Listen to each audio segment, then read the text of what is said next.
when Facebook was just fun cat videos and sharing what we ate for lunch? Not anymore. Yeah, more than a third of us say that we're worn out by politics on social media, and that was in a poll taken before the election.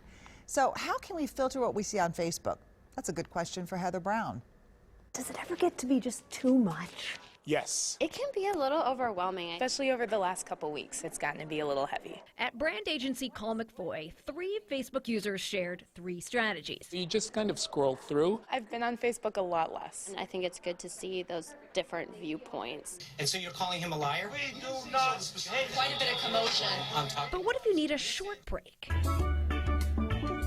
We asked an expert. You're just out of people, obviously. I don't have to tell you guys who this is. It's like a cross promotion, really, with mid-morning, right? Perfect. That's right. You'll be on tomorrow. Right. And I'm on with you tonight. Truth be told, Jason filters. Enough, Uncle Bob. I get it. Can you control your feed entirely within Facebook? Facebook gives you a lot of control, but you have to know where to look. So the key is this little caret in the upper right corner of every post. You can unfollow a friend, hide a post, or ask to see less of that person. There are definitely people who I consider as friends who I'd rather not see what they post on Facebook. If it's a particular source, People love to post links to the Atlantic right now. you can hide it always from your feed. Boom. You can also prioritize friends My wife, my mother, my sister. by clicking news feed in the upper left corner. Can you just hide all the political stuff?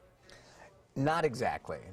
Through Facebook. Okay. But you can download apps that will let you filter out keywords. If you use the Chrome browser, it lets you add a plugin to remove all politics from Facebook. This is an easy on and off.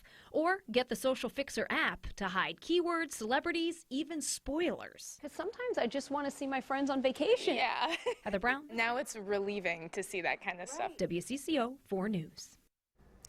And these apps are for using Facebook with your computer. It's tougher on your phone. But remember, even if you hide or unfollow someone now, you can also add them back in later. Make sure to keep following WCCO on Facebook. That is where you will find Heather's Good Question tomorrow. Why does our nose run when it's cold? A timely one that you'll find on WCCO's Facebook page tomorrow evening.